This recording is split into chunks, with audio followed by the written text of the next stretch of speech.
Morning, everyone. We're just waiting for the last few people to connect.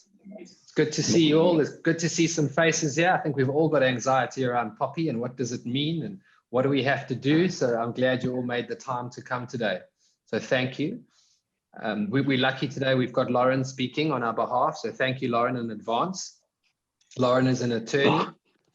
She runs a legal practice that specializes in contracts and property and commercial litigation.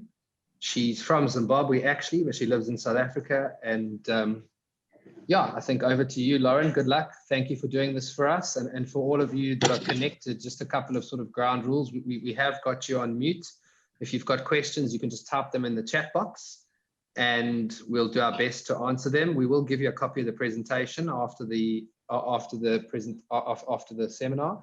And of course, if you want additional support and help from Lauren, then you can just reach out and we can get you to get direct contact with her so that you can get your POPI sorted out.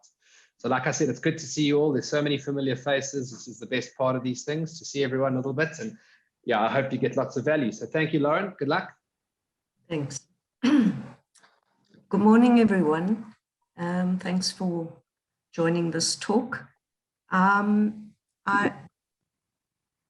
One always comes with bad news when that there's legislation to comply with. And I know for certain business owners, one feels a bit burdened by all the regulatory requirements in South Africa, especially when crime is very high and that doesn't seem to be effective. But the purpose of POPI, which stands for the Protection of Personal Information, is to ensure that South Africa is not becoming this hub where emails are hacked into, information is taken, bank accounts are used, and there is general abuse of people's personal information. That is the aim of the Act, to ensure that we have similar standards to GDPR countries. And we saw what's happened with America, with the hacking by the Russians. I'm not sure that this particular act can prevent it, but we can certainly make people more aware. The question is, what do you have to do? And what do you have to do if you're a sole proprietor? Are you obliged to follow POPI? If you're a one-man show, do you have to follow POPI? And the answer is yes. And what is it? We have to just sort of break down what is POPI, what constitutes personal information. And I'm not going to bore you with the definitions, but POPI deals with information such as your ID book, the registration number of a company, information regarding your gender, your sex, your religion, medical, financial, criminal employment, certain biometric information. And then there's certain definitions of religious or philosophical beliefs, which aren't necessarily required in conducting business. So who has the responsibility to protect this type of personal information? The responsible party is regarded as the company. So if a company is responsible to ensure that personal information is protected, the company has to appoint what's called an information officer. And all of this sounds a bit overbearing, but it's not so bad. The information officer is almost like the public officer for SARS. The information officer registers with the body called the regulator, and the regulator then has the information officer's details. If ever there's a breach or a complaint that someone's personal information has been misused, the regulator, who's a body that's been set up, will conduct investigations. Now, all of this sounds very scary, especially because the repercussions of a breach are that there can be a criminal action, fines up to 10 million, imprisonment of 10 years. It's almost easier to murder someone. You get away with more. Or you can be fined, and the person whose information has been breached can claim damages. And they don't even have to prove intention or negligence. So, for example, if an email is by mistake sent to the wrong person, that information could be revealing the personal information of a client. That could easily happen. But negligence is not something that the regulator has to prove. A breach occurs even if there's strict liability. So that means even if this email was sent by mistake, you still be liable. So how does a company control this? What does a company do? What's the first step? You look at the points of reference. What types of personal information do you collect? So for instance, in your business, you look at, I've got personal information about my employees. I've got personal information about my customers. I've got personal information about my suppliers. I have their bank details. I have my employees' possible employment history. Where is this information recorded? How is it safeguarded? Is it kept in a box? Do we even know where it is? Do we know what's happened with a previous employee who's left? Do we still have that information? Where is it recorded? So this process that one has to get into for POPI really ensures a regularity of your documenting and recording of information. And it sounds like it's something that might not be necessary, but one needs to understand that in addition to the protection of Personal Information Act, there is another act that no one's been aware of or seemingly aware of, which is called the Promotion of Access to Information Act. So these two acts almost have conflicting rights, but they are managed by the same regulator. The Promotion of Access to Information Act says any person is entitled to access information. They can ask a company about certain information if they have an interest in this matter, and the company, the information officer, someone that the company's appointed, has to consider that request and provide that information unless they have a good reason not to provide it. So there are two acts that one has to consider, and you, in regularizing your company or your sole proprietor, you have to make sure that you have what's called a PIA, a Promotion of Access to Information manual, and that you have a POPI policy. Now, all of this sounds very irritating, but actually, once you get the system going, if you think of when you first had FICA, do any of you remember having to introduce the FICA requirements? So when you had clients or customers, you had to get their residence, proof of residence, their ID, but it became systematic once you'd put in processes. Okay. So when is it required by? When your first deadline is the 1st of July, 2021, where you have to register your information officer. Your information officer must be your CEO, the head of your company. But obviously your CEO is not going to have time to do all this gathering information, ensuring that anyone who's requesting information is provided with the right forms and the right answers. So generally an information officer would be your CEO, the head of your company, and then you'd appoint a deputy, someone you trust, someone's pretty senior, and unfortunately it has to be an employee. You can't subcontract this work.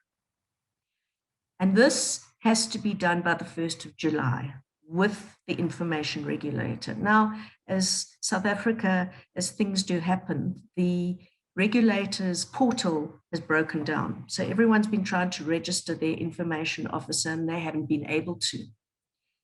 So there is an acknowledgement that the portal's broken down. And so you can give that information physically. But, you know, one thing about setting rules in Africa, we know that there is a certain amount of flexibility because there are problems like the portal breaking down. So I will provide you after this presentation with the forms that you have to fill in, where you decide who your information officer is.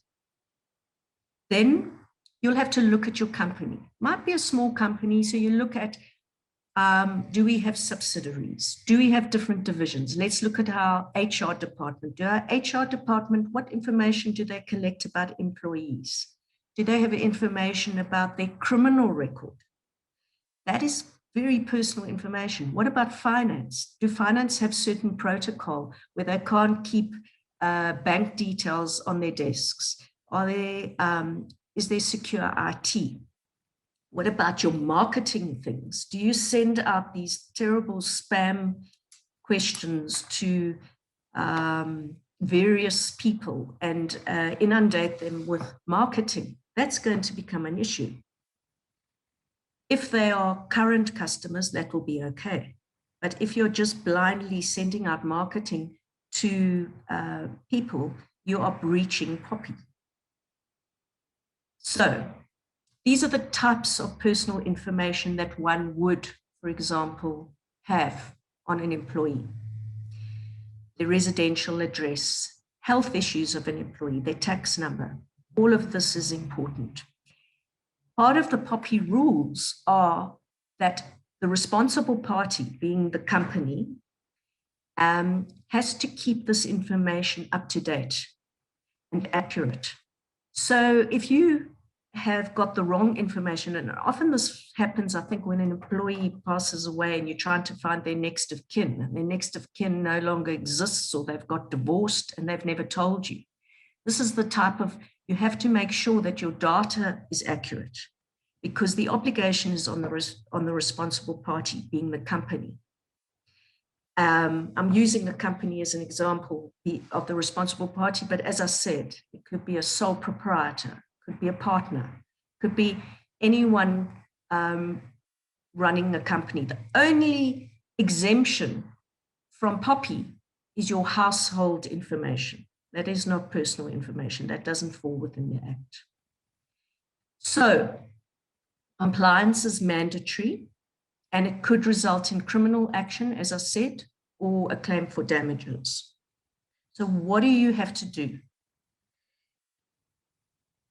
So first of all, you need to look at your company and identify who is the information officer. Obviously, the information officer won't necessarily be the person who's sued if there is a breach. As with company law, if there's a breach, the person responsible is the director. Okay. So the first principle is there has to be some accountability if there has been a POPI breach. The policy has to be lawful, fair, and transparent. And the transparency is that you've got to make sure that your employees and your customers and everyone know we collect this personal information, this data from you. And this is what we use it for, and this is who we give it to process. So for example, you might give it to your service providers, your lawyers, your accountants. That is fine, but you need to get an upfront consent or knowledge given to the data subject, the person whose personal information you're taking, to say, this is what we're going to be using your personal information for. And this information is limited to what we need. We're not going to take more information. So let's think of an example. You go into a building and the security guard says, which company are you visiting? And I say, I'm going to visit Burns Eckert. and they say, excuse me if I'm not pronouncing it correctly, and they say, oh, well, we need your license. Now, is that really necessary? They can take my information, they can take my car registration, but do they really need to look at my license? That's more information than the purpose. The purpose is to ensure security. So those are the type of questions one would look at. Obviously, a lot of contracts have confidentiality clauses, and you've got to check your confidentiality clauses, because in conducting business, you would need to keep that personal information in any event for a certain period of time. When there's a conflict between POPI and the confidentiality clause, your POPI Act would override that. So the next requirement is that there must be data minimization. So it's only for the purpose for which you need this personal information. You're not going to ask your employees what their sex life is like. I don't think it's relevant. Accuracy, you've got to make sure that your employees and your customers keep you updated with their bank details and whatever other details you need, your suppliers. And then any further processing of the data information also will require the consent of these data subjects. So you might acquire the information initially, let's say, of your employees, because they've started employment with you. But subsequently, there might be further use of that information. For example, the employee might leave and another person phones you and asks you for a reference. Now, are you allowed to give that reference? Or do you have to ensure that the employee signs, or there's a policy which the employee must agree to on the website, which says we are entitled to do this? Or what about the case when Edgar's or whoever, some store, phones you and says, the employee has said, you can give me their salary because they want to get an account here. What do? You have to ensure that you have recorded in writing that the employee has consented, not because, I'm trying to make your job more cumbersome, but it's very good to keep proof of when consent is given, how consent is given, and what it's given for, so that it's not he said, she said. And a lot of people have said to me, nothing's really going to happen. And that's possibly true, because the regulator, from what I understand, has no funds and has not enough manpower. But the point that I've noticed in my days when I worked in income tax is the only people who actually report on taxpayers are ex-spouses, bitter ex-spouses, and bitter ex-employees, and possibly ex-customers. And then, of course, there will be the big companies that are highlighted in the press that the regulator will possibly go after. So what you have to do is you've got to ensure that your data subject, meaning the person from whose personal information you're taking, knows what information you're taking, why it's needed, the purpose, and also that they have consented, voluntarily given you this information. And also the consequences of not giving their information. What will happen if they don't give you any information? I keep on going back to a labor law issue, but if an employee refuses to give you, I'm sure they won't refuse to give you their bank details, but let's say they refuse to give you their, something that would be important, next of kin. Or home address. Or home address. Good point, home address. You can have in your contract, there's certain personal information that we require for the purposes of entering into an employment contract. And these constitute as follows. We will keep your information safe. No one else will have it.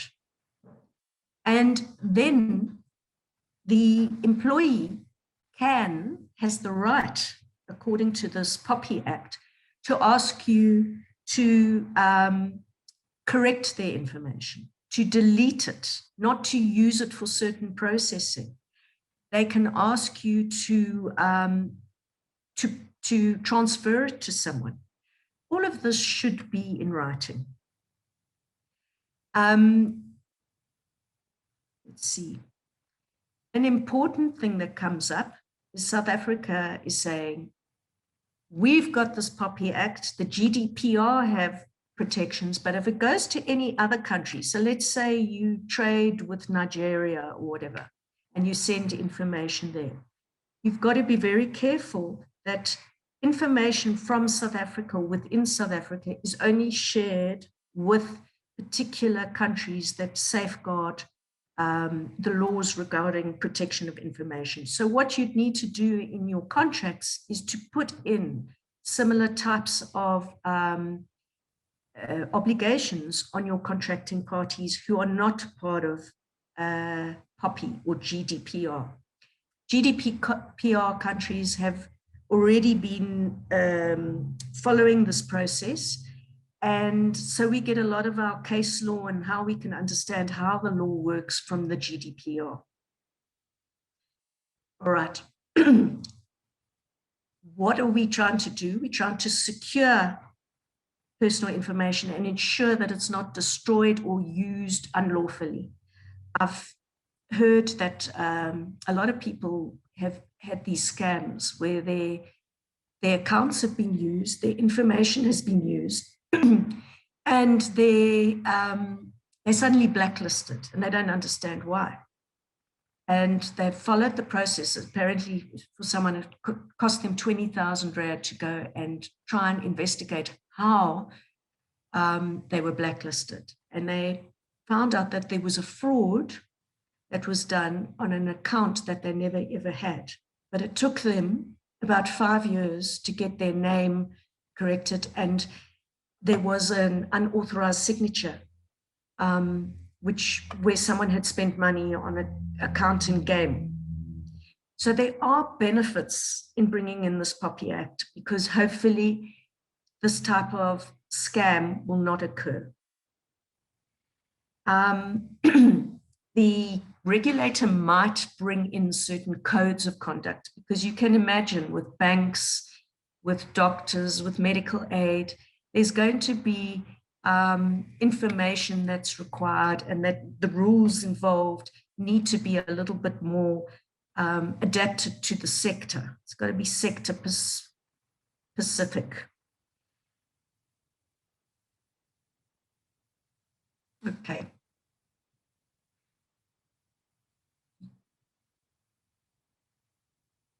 So the regulator is going to have quite a lot of power if in fact she ever gets to do her work, because at the moment she cannot even register information officers. But what she's going to be able to do is she's going to be able to receive complaints. They can investigate, they can come onto your property. Obviously, they'd have to ask you, and they can search for documents. If they find that you're not following the POPI process, they can issue a compliance notice, and you have a specific period within which to comply. You know, all of this is based on reasonableness. If you don't allow them to come and search your premises, they have the power to go and get a search warrant. You can be fined up to 10 million. And if the POPI breached, when I say the POPI breach, if someone's personal information has been revealed or has been used irregularly, or there has been a security breach, the person who's been aggrieved, the person whose personal information has been taken, can claim damages. And they don't, if they don't have the legal means to go to court, they can ask the regulator to fight this matter for them. So there's no barring a person who feels aggrieved from getting damages. So what do you guys need to do? Don't need to panic.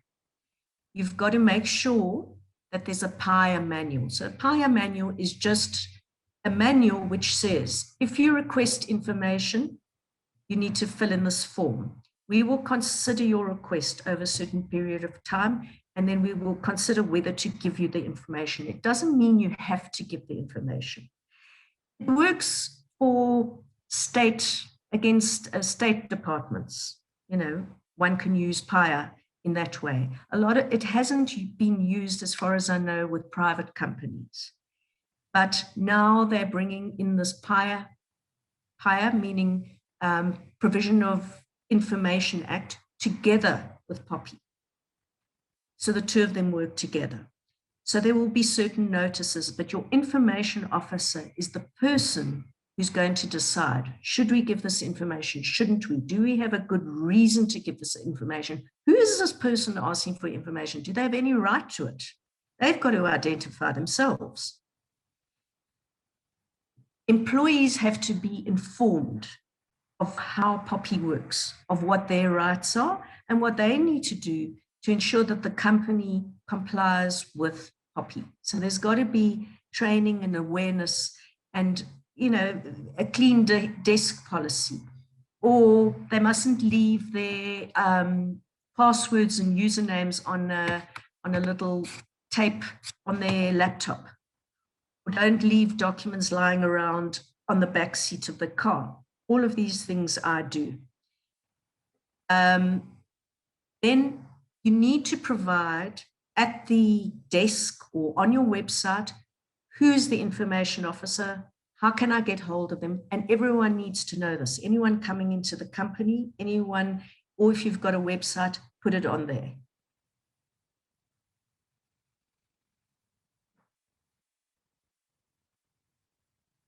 I'm not sure if you'd like me to go on or if people have specific questions.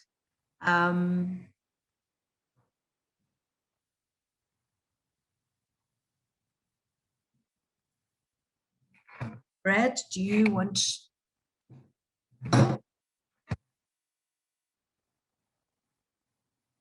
There haven't been any questions so far in the chat box. Okay, because I can continue, but I just want to make sure that there's anything you want to know. Okay, so what are the rights of a data? One question, sorry. If you're not able to register by the 1st because the portal is broken, what then happens? Okay, so the regulator is aware of this, and so they may push the data out, but you obviously, they won't be unreasonable. So I know a client yesterday was trying to register and the portal just wasn't allowing him to do so. So they're not going to be unreasonable, but there is a physical address if need be. Okay, and in terms of the documentation to register, is that online? So all you need, there's a form which I'll send you through Tammy or Brad, where you set out the name of who's going to be the information officer. And if you're going to have deputy information officers, so for example, because maybe you're running your business, but you need someone actually who's going to manage queries, your deputy's details will also need to be there, and you'll have to delegate to that deputy. Super. And the type of details are, this is the person, this is their email address, and this is who you can get hold of if you want to find out any POPI information on this company. Yes. Okay. So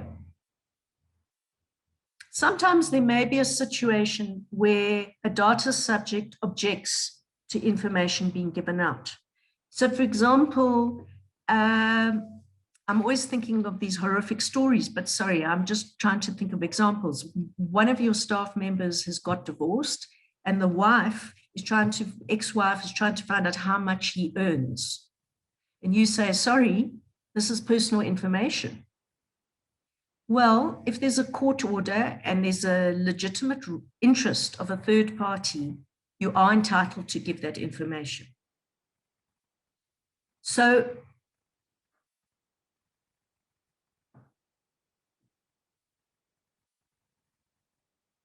what else can a data subject do? Data subject, I'm trying to move this box so that a data subject can, if they believe that the processing is unlawful, they can say, I would like my processing of this information erased.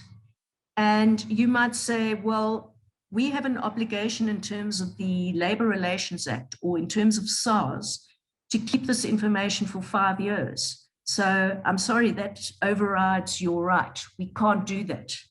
Alternatively, yes, we will delete the information. So there's been a couple of adverts of get POPI compliant, get your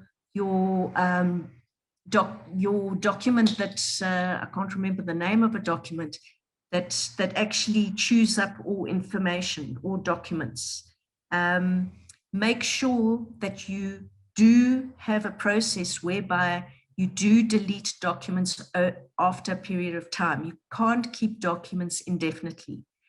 But, for example, for SARS purposes, if there's an audit, you have to keep this information for a certain period of time. So you've got a legitimate reason why you're keeping the information. If an employee doesn't want their performance records retained from 3 years ago, you might say, well, according to the Labour Relations Act or according to our employment policy, we are required to keep it for 5 years. The reasons you give obviously won't be unreasonable, but you cannot keep documents and records indefinitely. A few questions here, Lauren. Sure. Okay, so first one's from Leanne. How does this affect the current information we have already stored? Okay, that's a good question. So what you need to do as part of your impact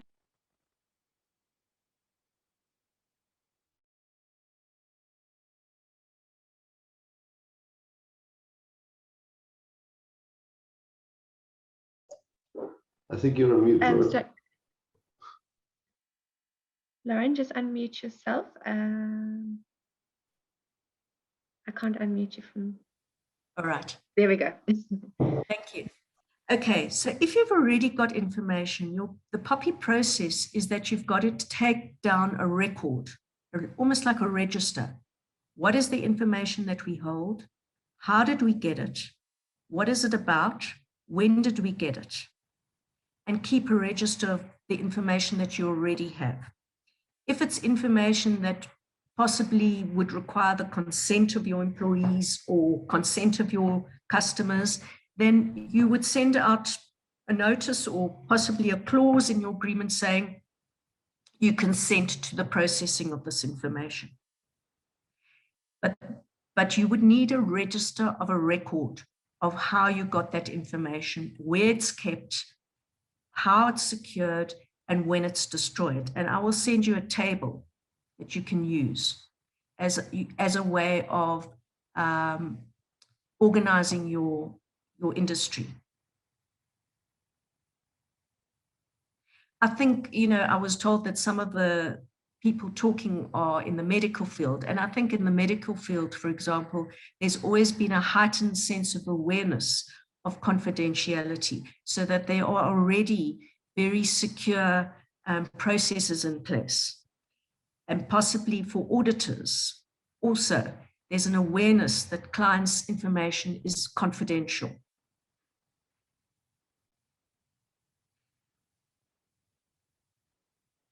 Okay, any other questions? Should I continue? I think you have answered this already, but Pascal has asked if there are templates available for the manuals, which we could use as a starting point. Sure. Absolutely. There are templates lying around, and I have looked at some of the templates, and some of them I feel do expose a company in that they have just simply listed every single record that must be available to the public. And I do not believe that that is necessary. For example, in the template on the human resources or whatever, website, it says income tax your income tax records, your this records, that records. I do not believe that a company should have on their website that their income tax records, etc., are available for the public to have access to. And I think some of the templates that are lying around are not, haven't thought through the process, but there certainly are templates which people can use. But I just think use it with discretion.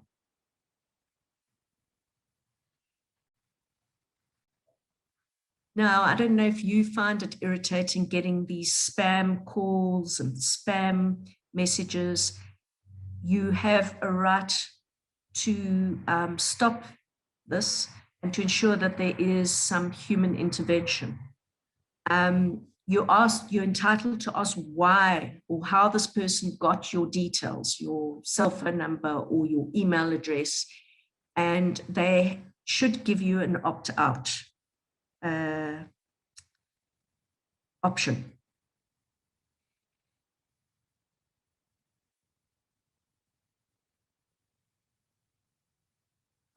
Okay, so when I said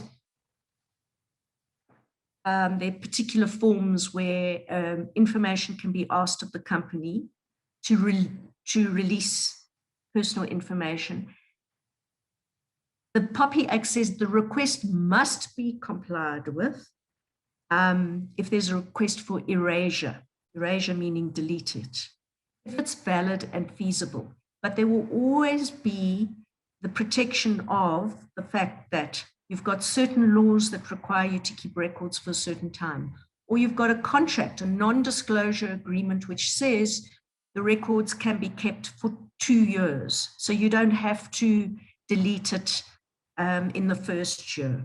Or you're asking me to delete this information and I've sent it to 1,000 third parties. It would be impossible for me to inform all those third parties that they have to delete your information.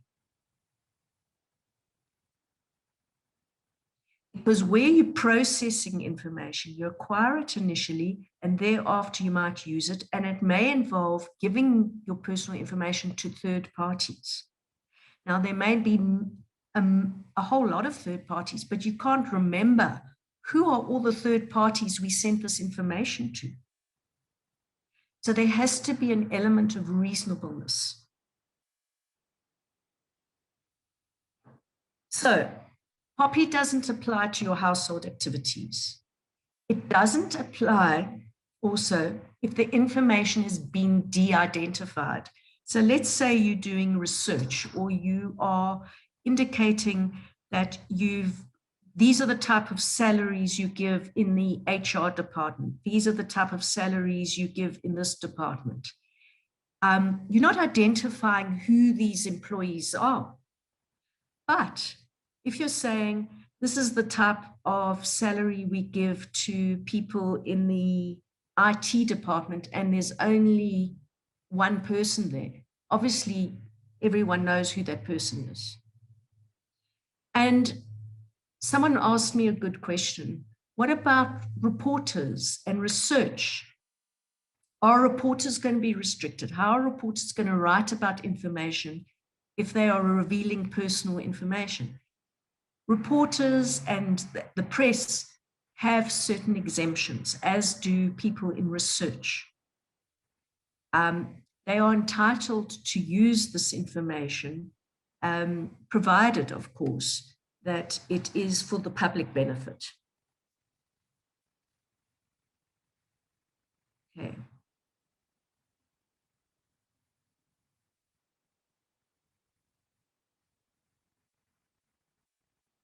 So this would be the form to authorize the information officer. Someone earlier asked me, what are the what form would I have to fill in?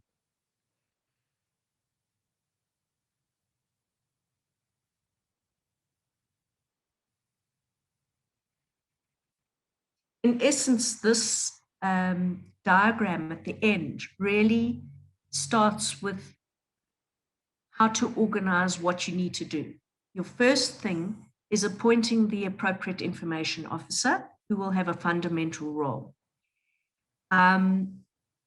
Get a record of all the personal information that you hold in the particular departments, when you collected it, how you collected it, and how long you'll have it for, and the purpose for which you collected it, and will you be processing it further. And then you need to look at existing agreements. Do your agreements have confidentiality clauses? Are the confidentiality clauses, do they suffice?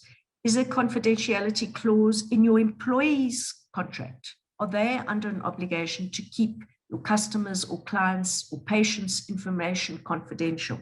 Have they signed something? What happens to an employee if there's been a breach?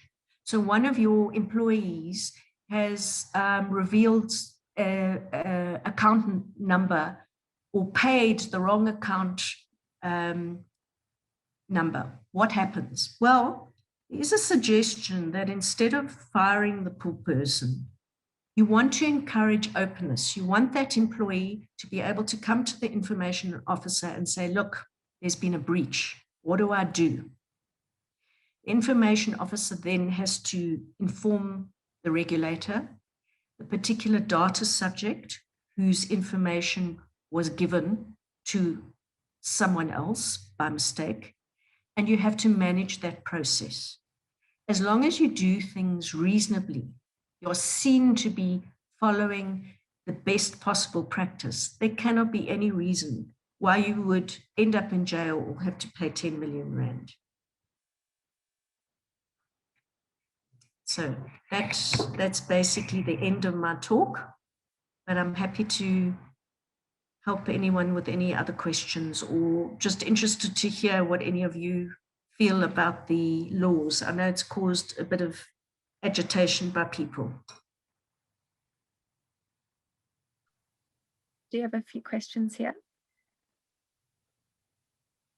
So there's one from Karen. Who registers the actual information officer on the portal? Is it the information officer or the managing agent or the information officer of the body corporate would be the chairman or the public officer? Yeah, so it's like if you are running a company and you registered with SIPC, who did this for you? Was it your secretary or whoever? It doesn't matter as long as the information is correct. So I suppose your attorney could do it for you, but I think it's simply a form that has to be submitted to the information officer. It doesn't have to come from anyone specific. It would be preferable that it comes from the head of the company that sends that information, or the actual information officer that you've appointed. It doesn't matter. Are you talking about a sectional title situation in a building?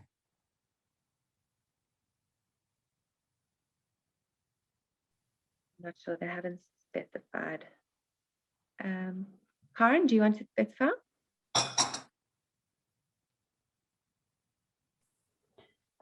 Yes, Lauren, it's from a managing agent for body corporate sectional titles.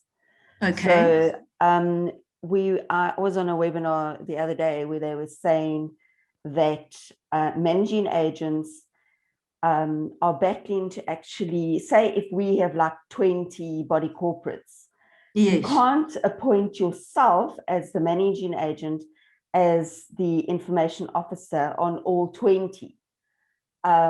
So would the information officer then be the chairman or the public officer? Yes. And then could the deputy then be the managing agent? Okay. So I hear what you're saying, but the managing agent is a separate entity, is it not? From your body corporate members in the sectional title. Your body corporates are your clients, your customers. That's correct, yes. So each of the body corporates have to register their own information officer. You can't do it for them. Okay. You have to have your own information officer for your managing agency. So that would be one of the trustees of the body corporate, and it would apply even if it was a small body corporate of 2 or 3 Yes. people. Every body Yes. corporate has to have an information officer. Correct. Okay. Okay, that's a good question. So, On their behalf. okay. Yeah. All right. On a kind of related question, so what about a company? You said that the information officer needs to be an employee of the company. So what if Yes. the company does not have any actual registered employees? Okay, but do you have a CEO or a director or managing partner? Would it then have to actually be just the director of the company who's not an official? Correct. Okay. Yes. Remember, Merv, a director is an employee is by definition. So even if they don't have a payroll, it's got a director, and that director is the employee. That's a definition difference. Okay. And The only reason, I was going to say then if the, okay, no, that makes sense.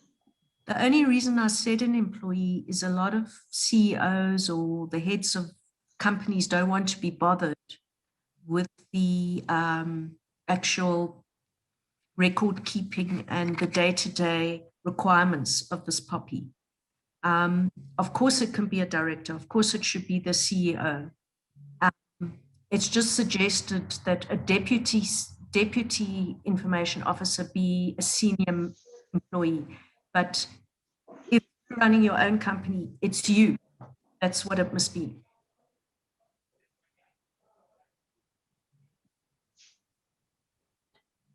Lauren, can I ask one more question? Of course. So as far as managing agents are concerned, who are we responsible for ensuring that the body corporates are complying? Or can we just actually tell them that about POPI and PIAI, or do we have to still, well, we have to have the manual and we have to have the policy, obviously, as part of our documents now, okay? Because we do keep information on hand. Yes. Can we then say to the chairman and say, this is what we keep on hand, this is what we use it for, and does our responsibility then stop there? Correct.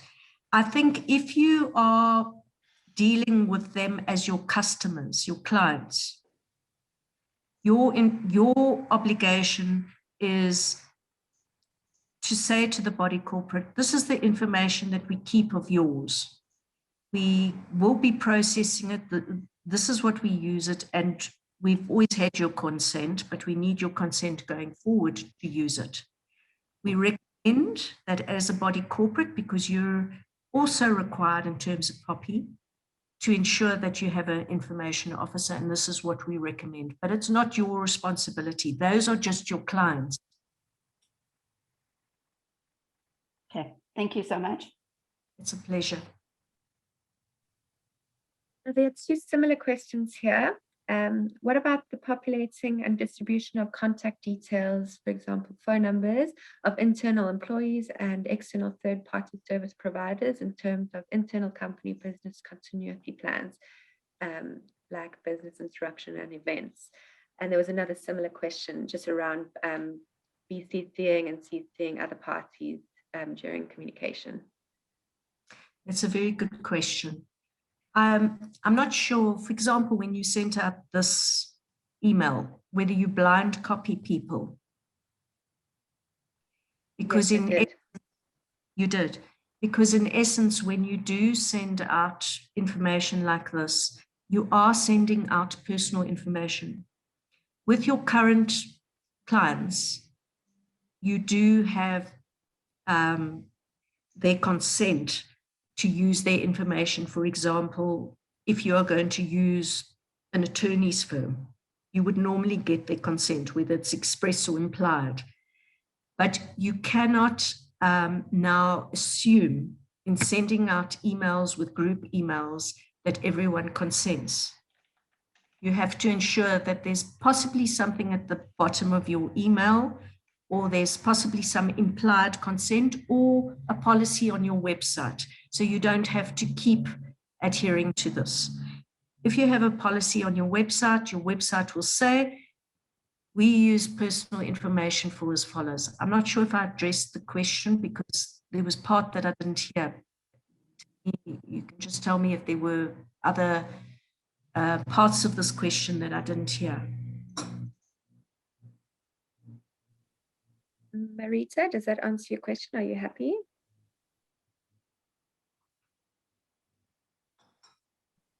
Yes, it's fine. It's just with business continuity plans, you know, in an event of a business interruption, you need to have contact details of third-party service providers as well as your internal employee cell phone numbers so that you can contact them. So typically that contact list is available. To and everyone. there's a lot of, and it's, you know, it's service providers. It's like, you know, in a major fire, whatever the case might be, whatever the event would be. So what I would recommend that you have a clause put in, or you refer them to a particular clause, because just to make sure that everything's in writing, so that you're not in a position where someone says this has been breached. I don't imagine, because you've already been doing it, that there would be an outcry or a complaint. But one would have to look at what example like that, look at it, where you send out information of an employee and where you send information of a service provider, and you ensure that the employees and service providers have given their implied or direct consent to that processing of information. That just covers you from a record keeping Brad point speaking. of view. Yeah.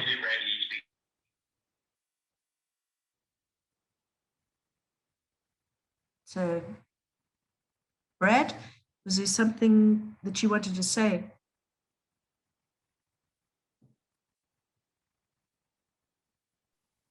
I don't think so. I think you unmuted by mistake.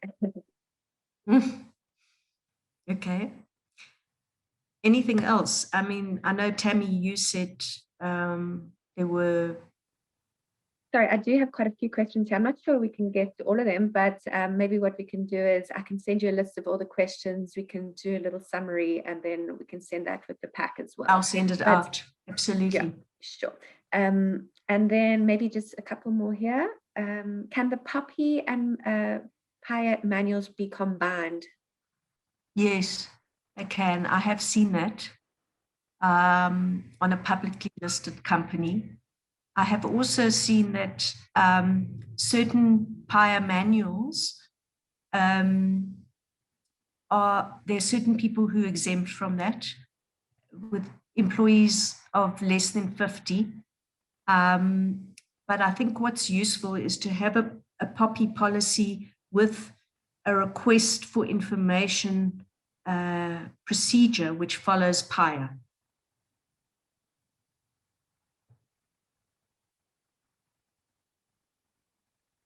Do we need to do an employment contract which includes POPI requirements, or can we just sign an addendum for the POPI requirements? I have already done my training. Yeah, sorry. Sorry? It says I've already done my training and my signed certificates to that effect. Yeah, I mean, either you can put an addendum or you can amend your employment contract. Remember, it also applies to candidate employees, so employees who are applying for jobs from you, because you will also be getting information about that candidate employees' prior employment history. So just to keep that in mind. So there are employment contracts that I have precedence of. Alternatively, you can simply put in a clause to that effect. Alternatively, you can have it on your website, and by reading that, they consent to the new processing. I can give you an example. A company, very progressive company, said to me, they bring in health services into their company because of the stress of COVID and whatever's going on. And the health services is a third-party provider. They give psychological assistance to employees. And the health provider, whoever this third party was, said to the company, we are the responsible party. And the company said, no, we are the responsible party. And I said to the client, you are the responsible party to a point, but if there's psychological issues that these service providers are picking up, that is confidential to the employee and this counselor. And you are not responsible if this counselor leaves their papers or information lying around. You need to limit your liability there. So one has to look on an ad hoc basis at each situation and adapt it. You can have a POPI policy, you can have a PIA policy, but you also need to apply your mind to each situation.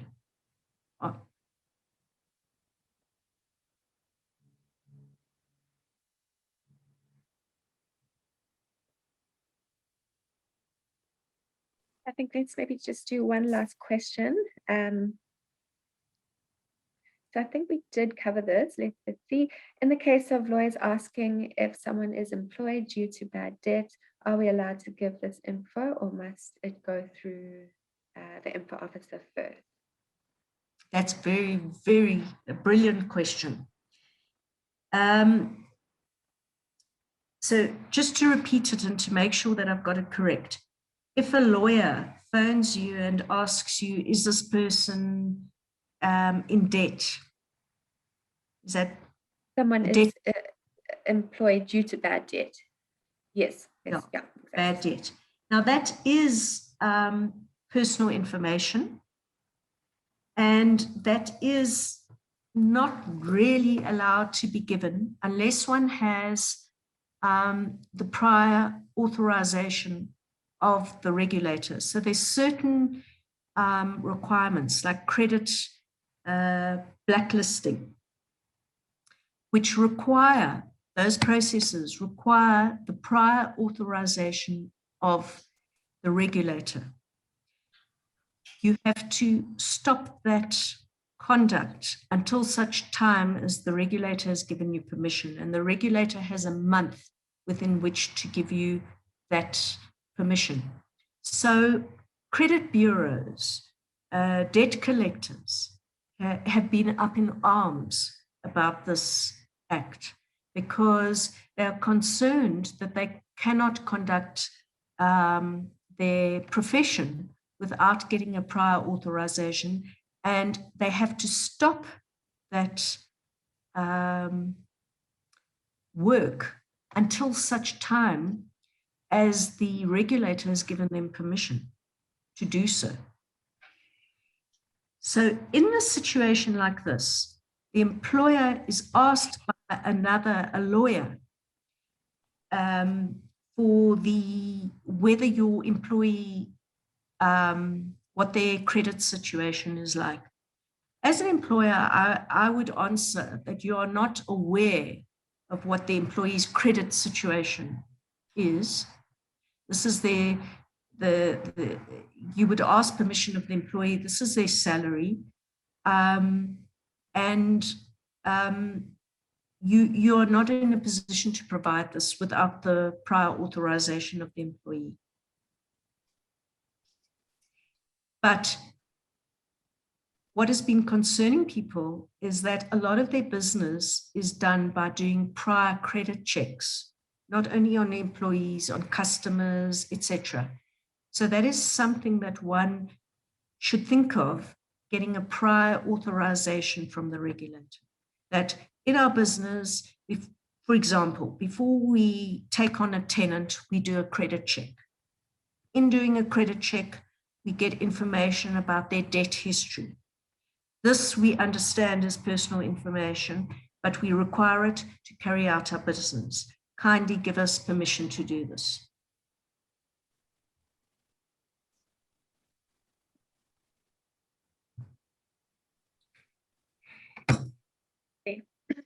think the rest of them I will copy into documents and get you to give the answers, and we'll send it off with the pack with the recording and everything after this.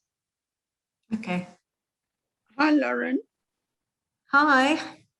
Can you tell me, are you able to assist in doing this POPI Act for a company, which is a share block, and if so, what would be your cost?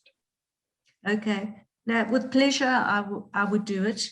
And I have a rate, but I adapt it sometimes to the type of client I have. So if you're a one-man show, I will reduce my rate. I'm open to being reasonable. I'm not giving you a definitive answer, but I'm happy for you to phone me or email me, and I'm not unreasonable. Thank you. In Joburg. Yeah, I think thanks, Lauren. I think for those of you who want to reach out, you can just send us a note and we'll give you Lauren's email and address. We are going to send out the pack, so you will have all her details. You can see her phone numbers there on the back page, so it's there for you as well. And the reality is, none of us really know what this all means and how it unpacks itself in the long term. But I suppose the point is, let's do the basics first. Let's get the information officer. Let's get the basic processes. Let's get the documentation up and running. And then we'll be guarded, as the regulator moves and as the market moves. But we have to do something. That's the point of the conversation today, is that each of us has to take this seriously if we want to not have issues, which none of us want. And we've got to get started. So, I made a few notes early on that were kind of like, I like the way Lauren sort of explained it. And the big notes that's kind of going to be the change for most of us, I think, is this concept of data minimization. Because we currently live in a world of data maximization, where we just have to know everything. We can't even get a haircut without filling in our name, our phone number. And so I think for us to all adapt our mindsets to what data is necessary, and the principle behind data minimization is intelligent, because it's really telling us, well, we have to manage whatever data we collect. Therefore, let's collect as little data as possible, and so we manage as little as possible. So hopefully we'll see a change from that perspective. So I really took a lot of value from that, Lauren, thank you. And then for the balance, it's just about data security. I mean, I really learned something there, because I thought of data security in terms of what we store and what we have, but it's also what we say and who we say it to. And that wasn't clear to me before today. So that's also been a really awesome learning. And I think for all of us in our businesses to try and compartmentalize and say, okay, my digital access. I saw one question here, my internet waved, but it was a question around Dropbox, OneDrive, and I would extend that into management tools that we all use, like Monday.com and these types of things. They are going to provide challenges for us to know that our data is secured in their European or American vaults, or whatever the case may be. So I'm not of the view that this is about perfection. I think it's about implementation and adaptation and improvement. And I think as clients of the firm, if each one of us just has a starting point, that's pretty much good enough. And by taking it seriously, by attending these seminars, by having the policies, appointing the officer, I think we're going to be okay. I like the other question that came through. It said, how can we stop cold calls?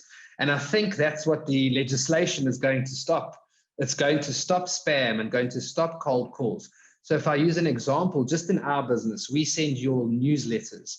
Now we have to actually get you to opt into the newsletter process, which is quite an adjustment, because we work under the assumption that sending out a mailer will give people data. But if you don't want to receive the mails, it's no longer about unsubscribing. That's the difference. You don't have to unsubscribe. You actually have to subscribe in the first place. So we need to get everyone to accept that. So there's a lot to learn here. And once again, thanks, Lauren. It was really good questions and interaction. We hit the hour button just about. So I think we didn't take too much time from anyone. And we just look forward to hearing from everyone in terms of their feedback, their questions, and linking you up with Lauren if that's where you want to go to get the documentation right. So yeah, thanks again. Thanks, Tammy, for organizing, and Lauren for putting a lot of effort into this. We really appreciate it, and it's added a lot of value. So thank you. Thank you, Awesome. Lauren. Have a good day, everyone. We're going to log off. We will send you the notes and the pack. And if you need anything, just shout. It's good to see you all. Look after yourselves.